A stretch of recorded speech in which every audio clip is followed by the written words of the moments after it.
E aí, pessoal, tudo bem com vocês? Professor Leonardo Maica, da cidade de Santa Felicidade. E hoje vamos trabalhar a aula 11 de filosofia, né? Aula teórica, aula talvez mais difícil aí de compreender no sentido de quantidade, né, de conceito que a gente vai trabalhar. Porém, né, estarei aqui para desvendar esse castelo que é a filosofia do Hegel, do Marx e do Kierkegaard, né. Pessoal, primeiramente, né, nessa introdução à aula, gostaria que vocês ficassem cientes que a gente não vai trabalhar toda a extensão do pensamento de Hegel, porque é impossível, né. Ele é um pensador muito, muito complexo na sua conceituação, né, em tudo que ele abrange. O Marx também, né, sociólogo, filósofo também, de uma obra imensa, né, né, a lógica dessa aula nada mais é do que tentar ligar, né, o Hegel com o Marx, né, para a gente entender um pouco mais sobre o idealismo alemão, na perspectiva hegeliana, e como que o Marx aí vai beber dessa fonte, né, para definir e criar sua filosofia, né, e sua sociologia, né, seu conceito de sociedade, né, sua crítica social. Então vamos lá, pessoal, vou ligar aqui, né, para vocês estarem vendo os slides, né, e prestem bastante atenção no que eu estou falando, porque realmente é uma aula que haverá muito conceito, né, palavras, conceito. Então vamos lá, vou ligar aqui,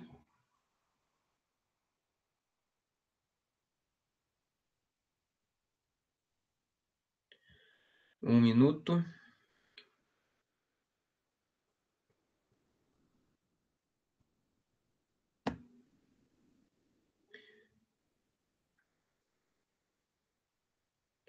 Vamos fazer o teste antes, né, para não ter aquele problema das outras aulas. Vou fazer uma janelinha aqui, ó. Vocês estão vendo o que eu estou vendo aqui. Então vamos lá. Aula 11, né? Que nem vocês já sabem. Vamos trabalhar com Hegel, né? Friedrich Hegel, Karl Marx e Kierkegaard, Soren Kierkegaard. E, né, iniciaremos por entender um pouco do conceito que Hegel propõe, né, diretamente do idealismo e da dialética hegeliana, né? Então vamos lá, o que é o idealismo, né? O idealismo é uma corrente filosófica que acredita, né, que prega que o mundo, né, como nós o conhecemos, ele está diretamente condicionado ao que pensamos sobre ele, né? Então o pensamento que eu tenho sobre o mundo, né, a perspectiva, a forma do meu pensamento, ele se impõe para com o mundo, né? Primeira grande pensamento, né? Teremos aí esse pensamento, né, dentro do idealismo. O idealismo é isso, né? O idealismo é no qual você a sua ideia, né, na sua mente, né, diferente do lado do Platão, né, você condiciona o mundo, né, perante a ideia, né. A partir daí, né, a partir de entendendo o que é esse idealismo, do que é essa corrente filosófica, a gente precisa entender o que basicamente o Hegel estava tratando, né, nesse conceito que se chama dialética hegeliana, né. Temos outros conceitos importantes no Hegel? Temos. Temos muitos outros conceitos importantes no Hegel. Porém, como eu disse no começo da aula, né, me prestarei a definir o que é mais importante a entender no Hegel para entender Marx, né, e o Kierkegaard por último. Então vamos lá.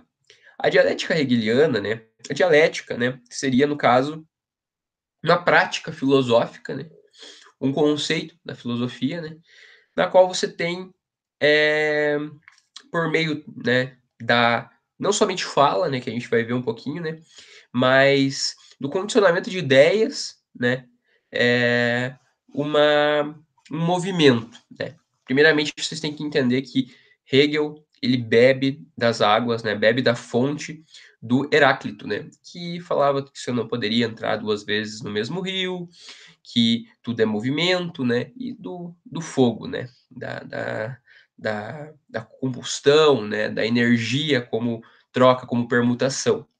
Vocês não devem estar me perguntando, mas o que você está falando de Heráclito, né?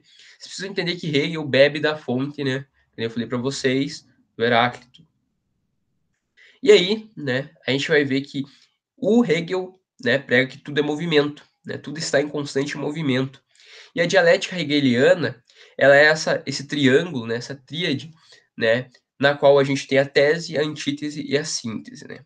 A primeira, a tese, seria a ideia, né, como ela é dada, né, eh, sem contravenção, no caso, no sentido de é uma ideia exposta, uma ideia dada, uma ideia, proposta, né na qual, né, temos após isso a antítese que vai contra a tese, né, e não contra no sentido mais simples de falar bem assim, não, ela ela é contrária a alguma coisa que está na tese, não, ela é totalmente contrária ao que está na tese. E a síntese, né, ela seria, no caso, a superação da da tese com a antítese que geraria uma síntese, né. Para a gente entender isso, porque não é fácil a primeiro momento, a gente precisa entender um conceito que é o Aufheben, né. Aufheben é um conceito, né, uma palavra alemã, né, na qual ela tem uma multifacetado, né, ela é multifacetada na conceituação do seu conteúdo.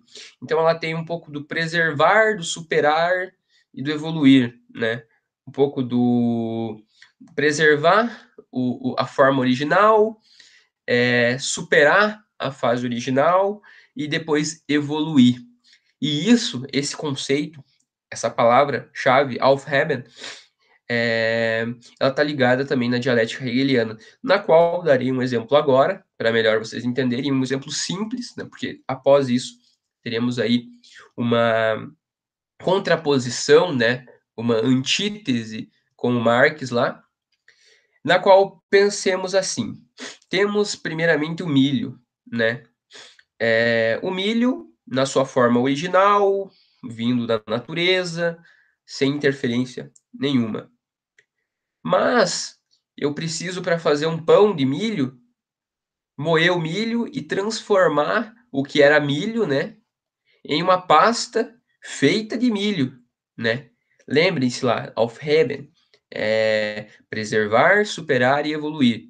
Eu preservei, primeiramente, o milho, eu superei ele, mas não deixei de ser milho na pasta de milho, para depois, na síntese, eu evoluir e tornar isso um conceito totalmente diferente, totalmente, é, totalmente é, contraposto ao milho, contraposto à pasta, mas está ali no composto, né? Ele é um composto da tese da antítese, que gera algo novo e volta a ser tese, né? Assim como, se a gente for falar assim, pão de milho, o que ele poderia vir a ser, né? O devir, né? Pão de milho poderia ser um pão com alguma coisa, ou N coisas que vocês podem pensar com pão, né, que possa virar outra coisa. Farelo de pão, que não é mais pão, e etc. A princípio, a gente pode ver a tese, a antítese e a síntese assim. Lembrando, né, eh, idealismo, né? A ideia condiciona o mundo. Então, essas ideias, a tese sobre a coisa, a antítese sobre a coisa e a síntese condicionaria a realidade. Então, é importante vocês gravarem isso, o idealismo alemão, né, no Hegel. E vamos, né, ir para o nossa, não apareceu aqui a minha tirinha. Não, apareceu. Boa. Ó, coloquei uma animação, não tinha esquecido. Enfim, vamos lá. Dialética na prática. Professor, não entendi. Não entendi, essa parada do milho aí, muito confuso. Vamos lá, vamos usar uma sátira, né, um quadrinho para entender. A tese: chegando em casa uma hora dessas com uma garrafa vazia, bebeu ela toda e está completamente bêbado? Eu não estou tão bêbado assim, pois eu não bebi a garrafa toda. A Cláudia bebeu comigo. E depois, né? Então, além de bêbado, até de madrugada você estava bebendo com outra mulher? Então vocês viram que houve ali a tese, na qual ele falou, ó, você está bêbado. Depois a antítese falou, não, eu não estou bêbado. Não estou tão bêbado assim, né? Porque ele adicionou uma coisa que não estava na primeira afirmação, que era a Cláudia bebendo com ela, e na síntese, o que seria essa o quê? Essa junção das duas ideias que transformaram a situação em uma completamente outra.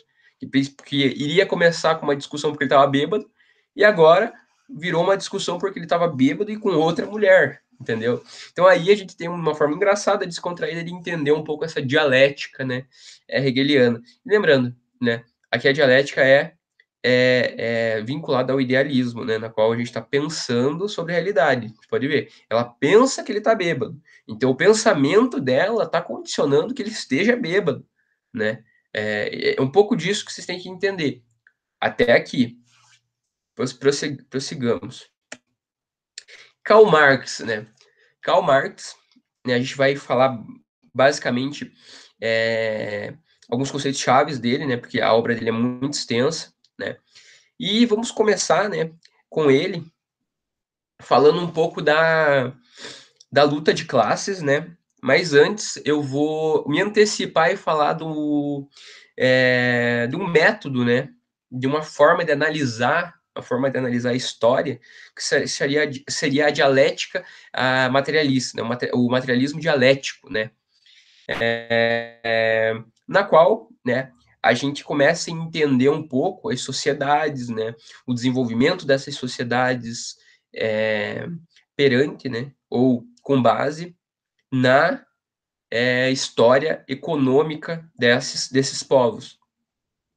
E a partir daí, desse método dialético, né, materialismo histórico, nome que vocês têm que guardar, materialismo histórico, materialismo dialético, vocês têm que entender que o Marx está propondo que em toda a história foi assim e ainda é. Porque a história da sociedade até os nossos dias é a história da luta de classes. O que é a luta de classes? Do dominado e do dominador, né? Do faraó e do escravo, do senhor feudal e do vassalo, né? Do camponês, né? Do burguês e do proletariado. Então, desde a antiguidade, a gente tem uma classe que domina a outra, né? E essa luta, né, que a gente vai ver um pouquinho mais à frente, que faz o movimento da história, né? Vamos adiantar, né? Vamos para o próximo slide. A partir daí, né, me ouçam, né? E a gente vai tá prosseguindo com o que está na tela. A partir daí, a gente precisa entender que esse movimento, né, essa análise histórica, que é muito comum na disciplina de história. Perceba, como vocês vão entender como que uma, como que uma, como que uma sociedade evolui, se constrói, vocês começam primeiro entendendo o sistema econômico dela, depois vocês vão para os costumes que ela tem, e isso, né, é um conceito-chave, que seria a infraestrutura, né, na qual há o quê? Há o que faz funcionar, né, toda essa sociedade, na qual há trabalhadores, o trabalho, toda a gama maior, né, toda a infraestrutura base, né, que faz a economia funcionar, e teria a superestrutura, na qual também conceito-chave em Marx, infraestrutura e superestrutura, guardem bem. A superestrutura seria o lugar das ideologias nas quais fazem se sustentar a infraestrutura. Então, só que, né, então, primeiramente, vocês precisam entender que a, a superestrutura, né, depende da infraestrutura para existir. Só que a infraestrutura não depende da superestrutura para se perpetuar, né? Por quê? Porque se a infraestrutura do proletariado deixa de ser proletariado, não há burguesia, não há um sistema ideológico por trás mais. Mas agora, se o burguês ou a ideologia não sustentar, não mascarar todo esse sistema que há por trás, que faz se perpetuar realmente o sistema, né? O, a engrenagem, né? Você não há essa sociedade capitalista. A gente vai começar a entrar nisso daí. Pois bem, a partir disso a gente precisa entender o quê, né? O conceito que eu deixei para agora lá do Hegel, né? Da teoria do escravo, né? Do senhor e do escravo, né? Que é o quê? Que só há, primeiramente, é, é, o escravo ali, né? Só há senhor, vamos dizer assim, porque há um escravo. Porque se não existisse, né? O senhor nada seria, né? O senhor seria senhor do quê? Se não tivesse a quem subjugar, né? Então, assim, a gente começa a entrar no que Marx vai estar dizendo, né? Que são contradições estruturais do capitalismo, nas quais se esse povo, né, essa classe que é os trabalhadores, eles se conscientizarem, se eles tomarem conhecimento disso, o sistema não se perpetua, né? Ele não continua a existir. E um dos conceitos chaves para isso é que é a mais-valia. Pessoal, não vou ler aqui na tela, deixei para vocês mais, se quiserem pausar, dar uma lida aí, tranquilo, mas entendo. A mais-valia, né, diferente do que a gente normalmente haveria uma discussão dos liberais, né, da corrente liberal, que seria o patrão ele tem, né, um direito maior sobre a riqueza criada ali pelos trabalhadores, porque ele se arriscou, ele investiu mais dinheiro. Não é isso. A mais-valia não é o lucro. Não é isso. A mais-valia é uma coisa totalmente diferente. Entendo. Primeiro a gente tem a mais-valia, na qual você tem o quê? Você é pago, né? O trabalhador, ele é pago para o quê? Para trabalhar X horas produzindo. Vamos dar um exemplo mais simples.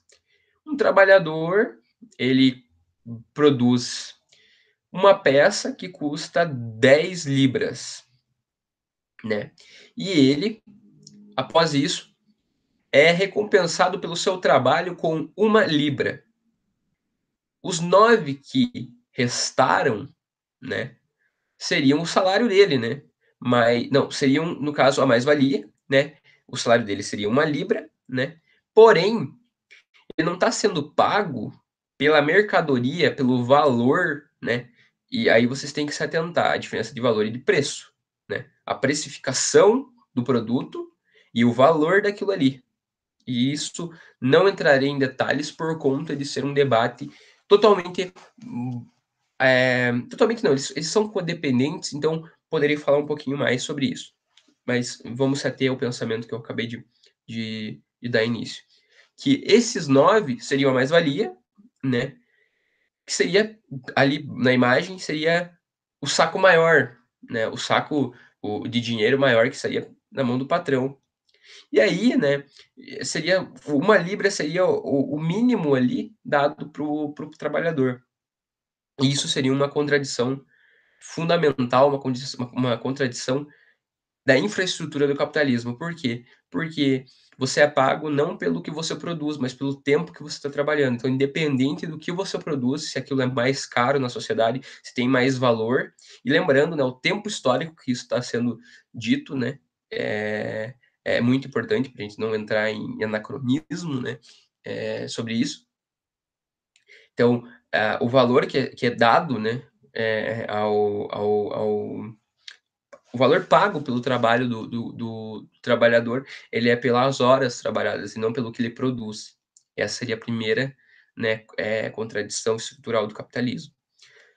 O salário seria uma ideologia, a superestrutura, lembram? Ele que manteria esse sistema funcionando, né, de forma a engrenagem girando normalmente, entende? E a partir daí, a gente começa a ver que há algumas contravenções, que nem eu falei para você, estruturais, na qual você tem o trabalhador não conseguindo entender seu papel na sociedade. Como isso? Isso chama alienação. E eu vou dar um exemplo para vocês. Alienação também é um conceito chave. Então anote. Conceito, por que alienação? Alienação seria assim: eu tenho meu celular, né? Eu chego lá na no shopping e vou lá e compro. Ó, a Samsung, esse meu celular é da Samsung. E eu não consigo reconhecer que esse trabalho, né, atualmente, né, reconhecemos isso, esse trabalho de produção foi feito na Coreia, na China, com mão de obra barata, né, quase análogo ao escravo, né, trabalho escravo. E isso, né, seria, no caso, uma alienação, na qual você não entende todo o processo que há por trás disso, né? Nas quais há trabalhadores, né? Nas quais há você, né, no processo e você não consegue mais entender todo esse contexto que você está diretamente ligado, né? Você é uma engrenagem no sistema capitalista. Vamos adiante. E aí, né, como eu falei, né, eu adiantei para vocês que a história, né, seria da luta de classes, né, o materialismo dialético, na qual a economia sempre está no pilar da análise social, né, da análise histórica, na qual é uma economia, da economia você tem uma ideologia que sustenta a economia, né, leis, qualquer coisa que faça essa ideologia, o sistema funcionar, né, e desde sempre é assim e se perpetua isso sempre, né? A economia, a ideologia sustenta a economia e assim se dá a história. E filosoficamente falando, né, voltando um pouquinho lá, que eu falei do Hegel, a gente vê aí o quê? Que a filosofia, deixa eu só passar aqui, né? A filosofia, no Marx, e vocês precisam entender um conceito chave e muito importante, é que Karl Marx, ele é o primeiro filósofo a propor prática, né? Porque assim, é muito bonito, a filosofia ela é é, muito interessante, né, da argumentação que vocês estudaram até agora, só que, como está na tela de vocês, teoria menos prática é o idealismo, né?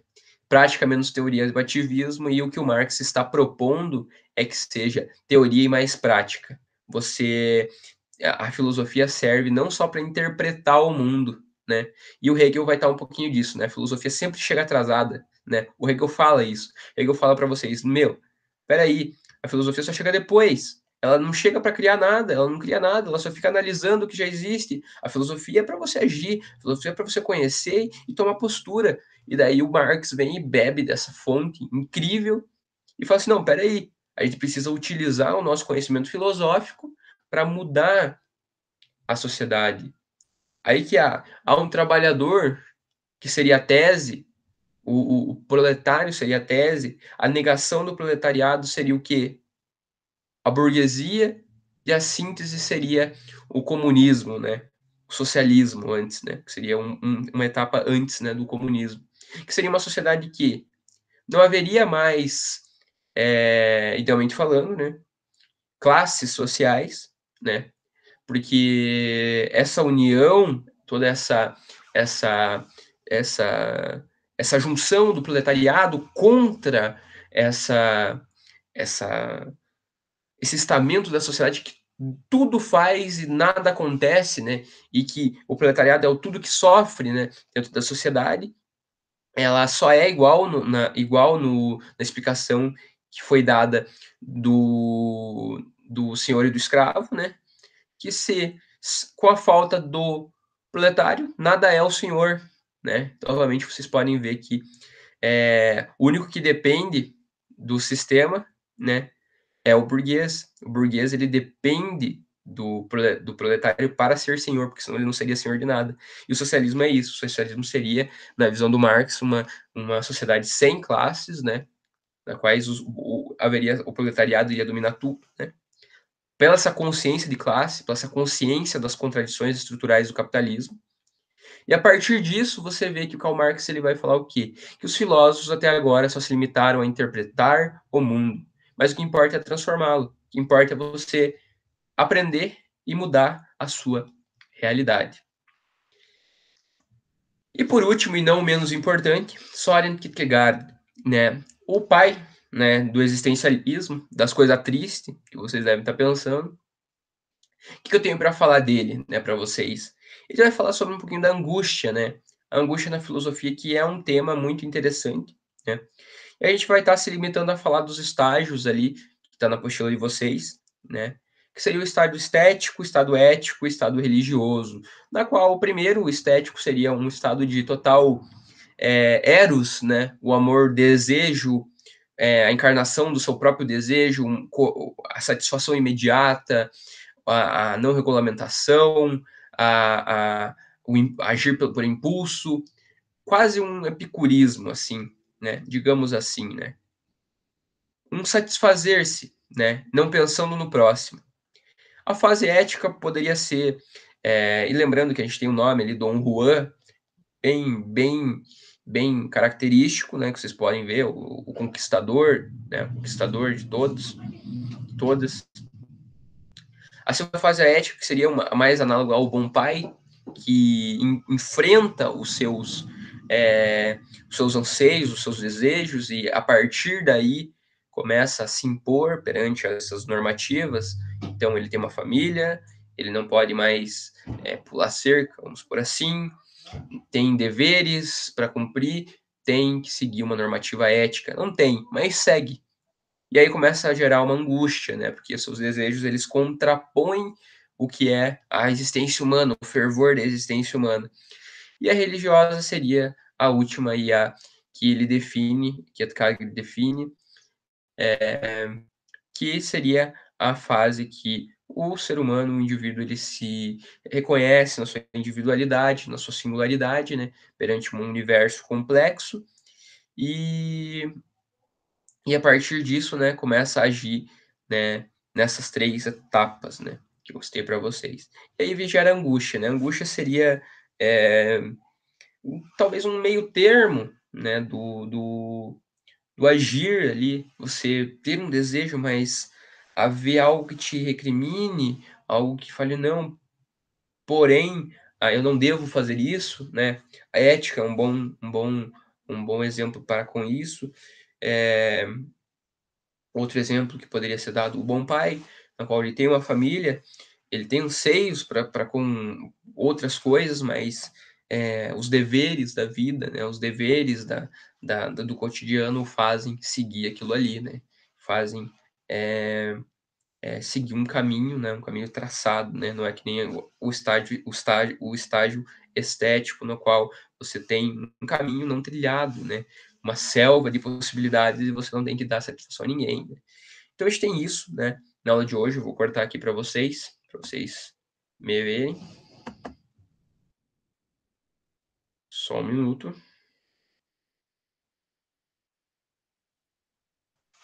E a partir disso, né, digo para vocês, né, só uma revisão rápida do conteúdo. Hegel, idealismo alemão, lembrem-se, né, ideia condicionou o mundo. Dialética hegeliana, tese, antítese, síntese. Lembrem do pão que eu expliquei para vocês. Depois, né, ou se não gostarem da ideia do pão, peguem a dialética na prática. Karl Marx, né? Lembre-se, anotem isso, né? Consciência de classe. O que é consciência de classe? Quando a classe, né, o povo, né, que seria o proletariado, toma consciência das contradições estruturais do capitalismo e se une, né? Materialismo dialético ou materialismo histórico seria o quê? Um método de análise para com a realidade, na qual a economia é estudada para que as outras coisas sejam geradas a partir da economia. Terceiro, mais-valia. Mais-valia não é o lucro, mais-valia seria que você é pago pela hora que você trabalha e não pelo valor que você está gerando para aquela coisa. Então, essa peça valesse 20 ou 10, você receberia a mesma coisa, ok?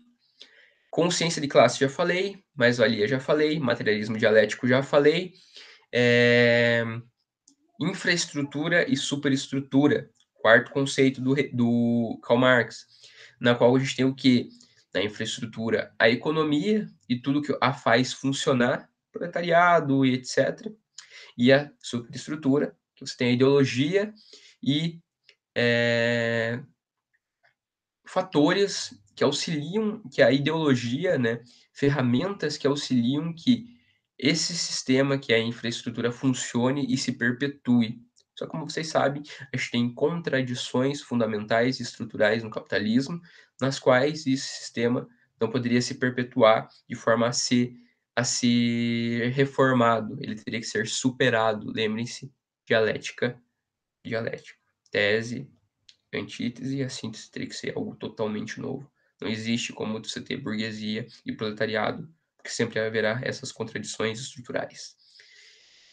E por último, né, do Karl Marx, vocês têm que lembrar, né, o tempo histórico dele é importantíssimo, né, eh, eu acredito que seja isso do Marx, né, espero não ter esquecido nada. E do Kierkegaard, não, do Soren Kierkegaard, vocês têm que lembrar, né, dos 3 estágios, o estético, na qual você não tem um parâmetro de ação, você só, age conforme seus instintos, uma coisa quase animal, que satisfaz os seus anseios. A fase ética, na qual você tem o bom pai, né, aquele que tem deveres para com a sociedade, deveres com a família, deveres com, pessoas à sua volta, né, e tem um caminho traçado, né, e ele supera os seus desejos para que isso seja possível. E o religioso, que seria o reconhecimento final da singularidade, da subjetividade e da originalidade do ser, né. E em tudo isso a gente tem a angústia, né, que seria um sentimento de contradição com a realidade, na qual você tem que negar-se, né, para que, você possa superar esses estágios, né. Conviva com isso, né. Nem sempre tudo que você quer, você pode, você deve, né. Então eu quero, eu posso, eu devo. Às vezes não, às vezes a afirmativa é só para um, então, assim, eu quero fazer alguma coisa, mas eu quero, mas eu não devo fazer isso. Eu posso, eu também não posso, ou se eu posso, eu não devo. Então, pense um pouquinho sobre isso.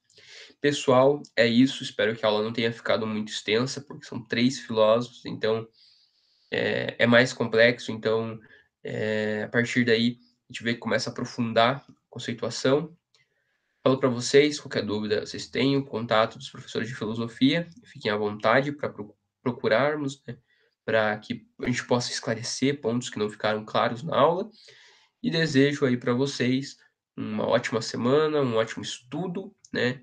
Quem puder se cuide, né, fique em casa e sabem tudo que a gente deseja aí para vocês. Bons estudos, né. É isso e uma boa semana. Tchau, tchau.